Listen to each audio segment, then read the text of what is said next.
Today's scripture is from the book of Exodus, chapter 22, verses 16 to 31. When a man seduces a virgin who is not engaged to be married and lies with her, he shall give the bride price for her and make her his wife. But if her father refuses to give her to him, he shall pay an amount equal to the bride price for virgins. You shall not permit a female sorcerer to live. Whoever has intercourse with an animal shall be put to death. Whoever sacrifices to any god other than the Lord alone shall be devoted to destruction. You shall not wrong or oppress a resident alien, for you were aliens in the land of Egypt.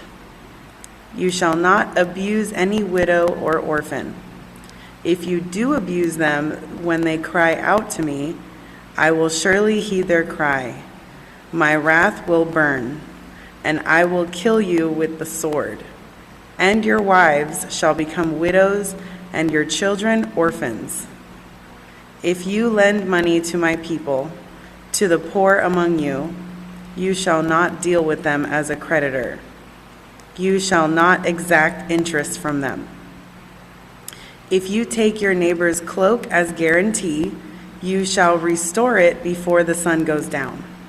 For it may be your neighbor's only clothing to use as a cover. In what else shall that person sleep? And when your neighbor cries out to me, I will listen, for I am compassionate. You shall not revile God or curse a leader of your people. You shall not delay to make offerings from the fullness of your harvest and from the outflow of your presses. The firstborn of your sons you shall give to me. You shall do the same with your oxen and with your sheep. 7 days it shall remain with its mother. On the 8th day you shall give it to me. You shall be people consecrated to me. So you shall not eat any meat that is mangled by beasts in the field. You shall throw it to the dogs. That is the word of the Lord.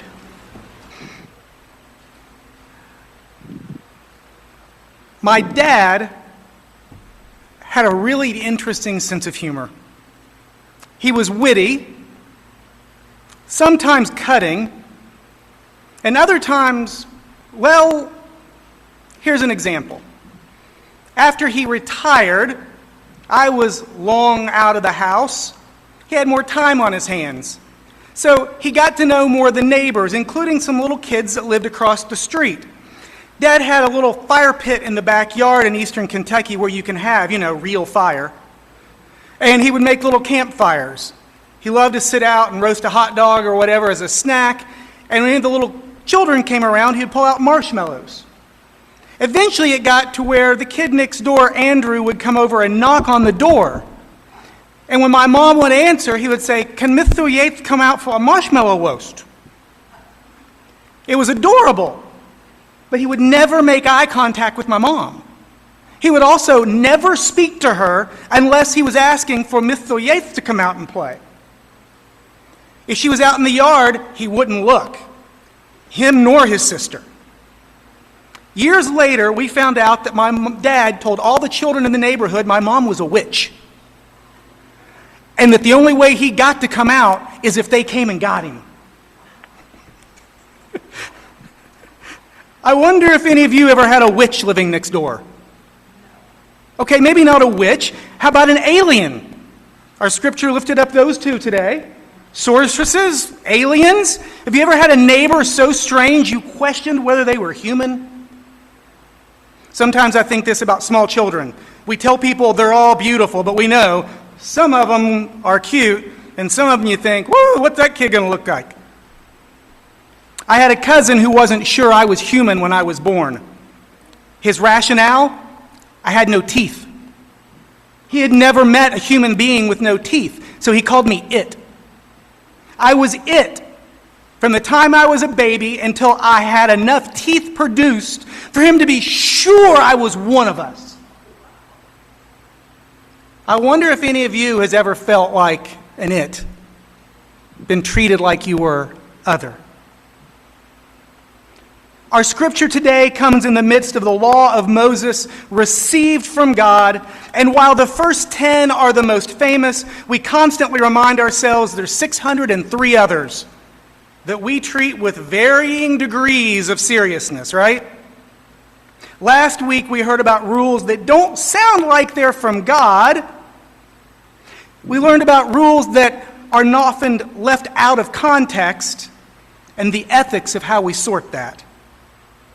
This week, we get a bunch of rules about how to treat others. We hear some strange rules and some rules about strangers. Virgins, sorceresses, aliens, widows, and orphans. Now, I would love to say that this set of rules, this set of laws all flow together if you just read it in the Hebrew. It does not.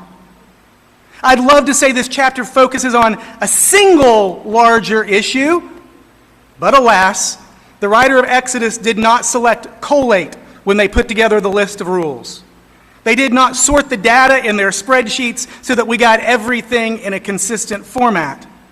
Instead, we get a little focused attention on an issue, like, what to do if you've seduced a virgin, including what happens if her dad's not happy about it, as if he's going to be happy, and where is mom in this conversation? But those are questions for another day. But we get a little focused attention, and then suddenly we're talking about a sorceress.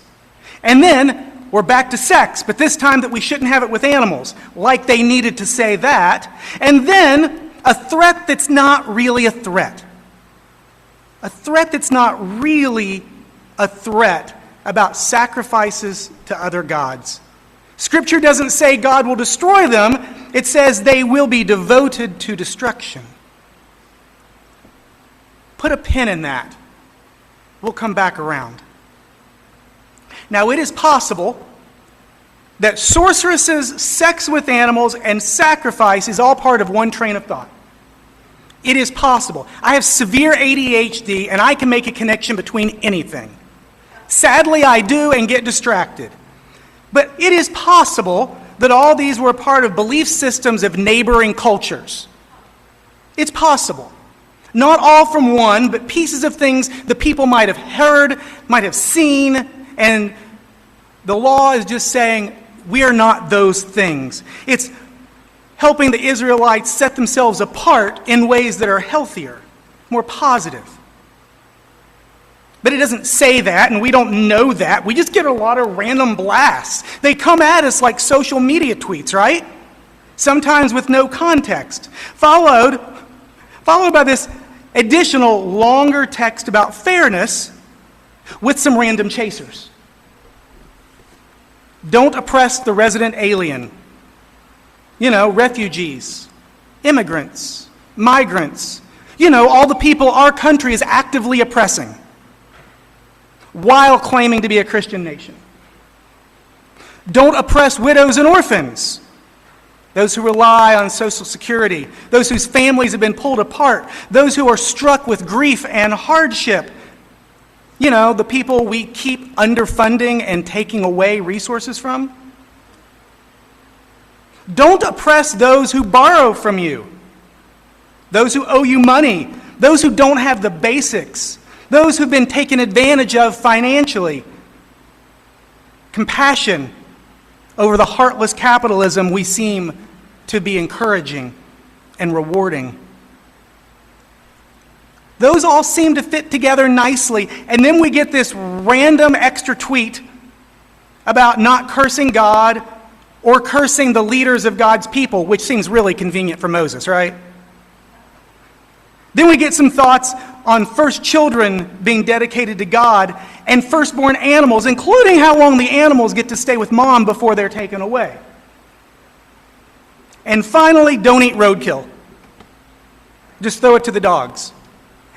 And that's the end of the section.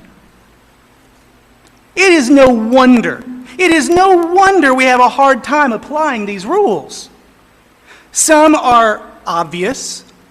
Some seem over the top. Some seem outdated or irrelevant in the world we live in today. When reading Scripture, that includes the law or scripture about the law, I find it helpful to take a step back and remember why the law was given. What was the goal? What was God dealing with? What was God helping them deal with? And we're in Exodus, literally the Exodus, the leaving from Egypt, where they were enslaved. So they're trying to keep 1 million people alive in a wilderness after escaping slavery, where they've not necessarily been self-sufficient. We're connecting 1 million people in a cultural identity that would sustain them through hardship and give them a unifying identity. And we're helping 1 million people get along with each other in the midst of trauma. Ever tried that? How have we been doing at that? Sometimes rules are really helpful. Those are the basic categories all these laws fit into. Keeping people alive, hygiene, diet, keeping the birth rate up, battling diseases, cultural connection, worship, rituals, traditions, beliefs. And then a social structure, fairness, ethics, and accountability. These three all work together. Like the dietary laws are helpful for avoiding disease, and they provide the cultural identity. They contribute to that. Worship and rituals express beliefs. They also embody the ethics they wanted the people to live with. Now, Jesus reminded us that the laws aren't just to be read and followed explicitly, but discussed, debated, wrestled with, to figure out how to apply them ethically. Jesus often debated with the experts in the law, the leaders of the day, on how to apply the rules, how they discerned when to be strict and when to be flexible. Jesus reminded them that the law could all be summarized in two things, right? Love God and love your neighbor as yourself. If you separate loving neighbor and loving self, it's really almost the first trinity we get.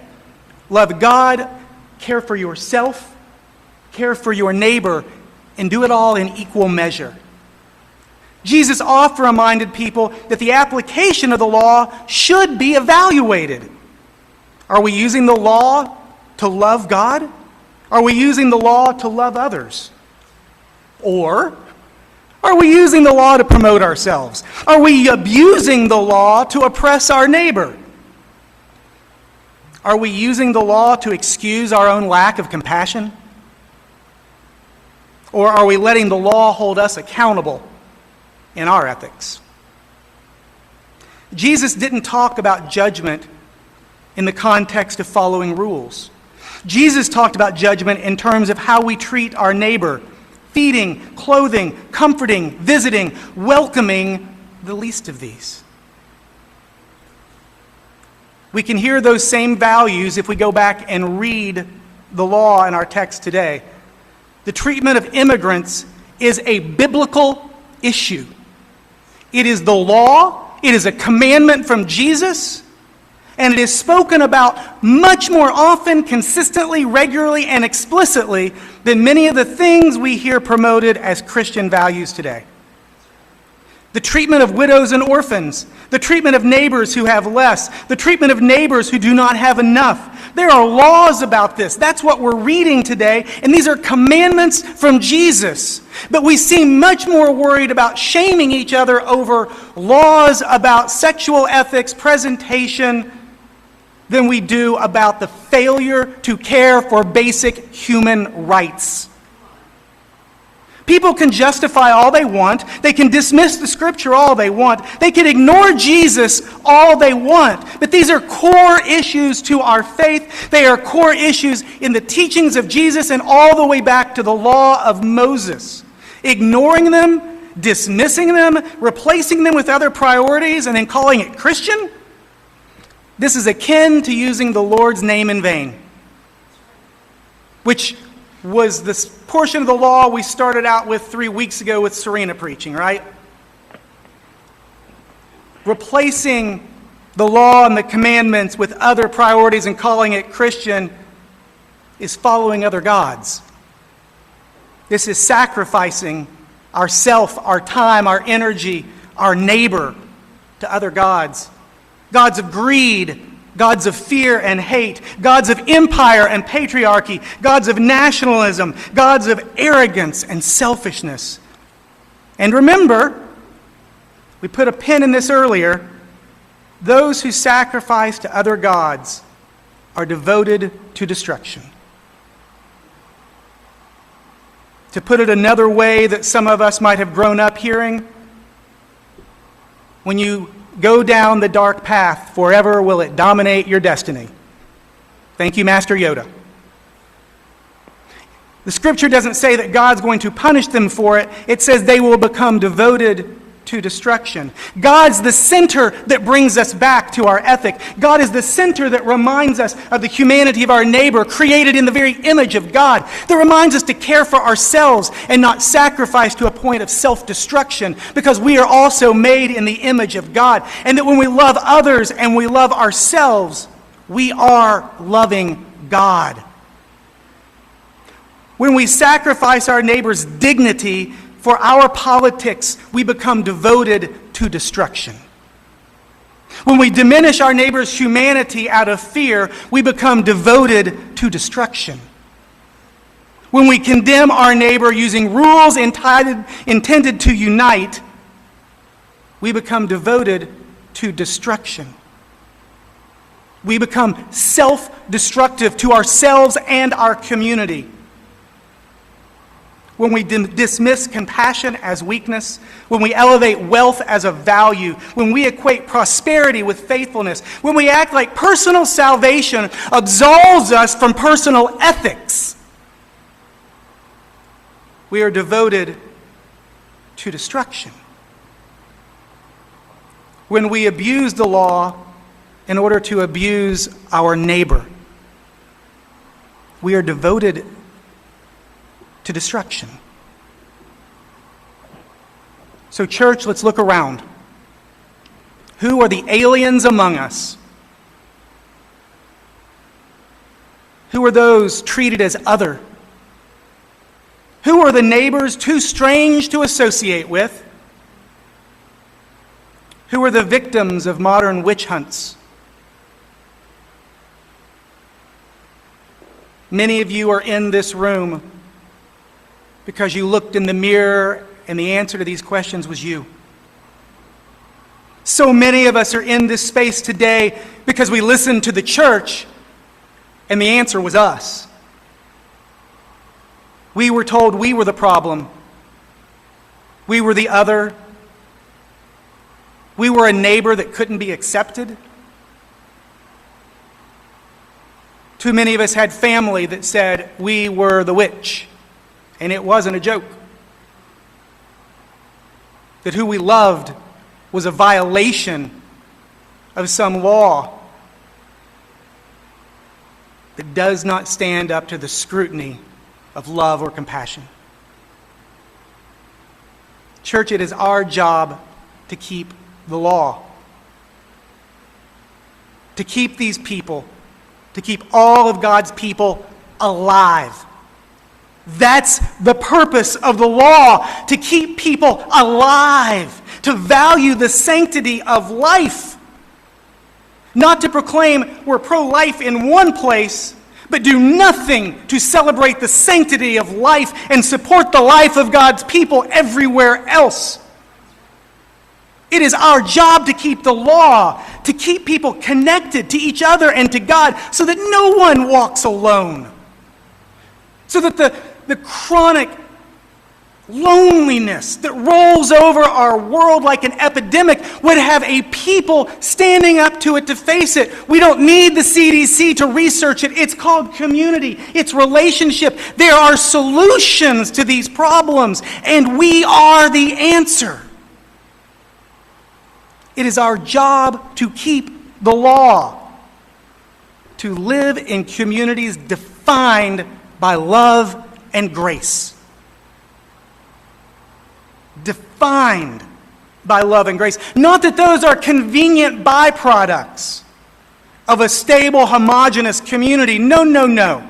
The hard work is loving everyone. The hard work is giving grace when we don't want to. The hard work is breaking cycles of abuse and oppression and imperialism, whether it is internal in our families or geopolitical in our world. We are called to make a conscious choice to love our neighbor regardless the cost, regardless the convenience, to value the life of our neighbor, and our neighbor includes the stranger. It is not a choice. It is not politics. This is not a political sermon. This is the gospel of Jesus Christ, the law of Moses, the word of the prophets, handed down to the church today. May this be our work so that we are not devoted to destruction, but compelled by compassion.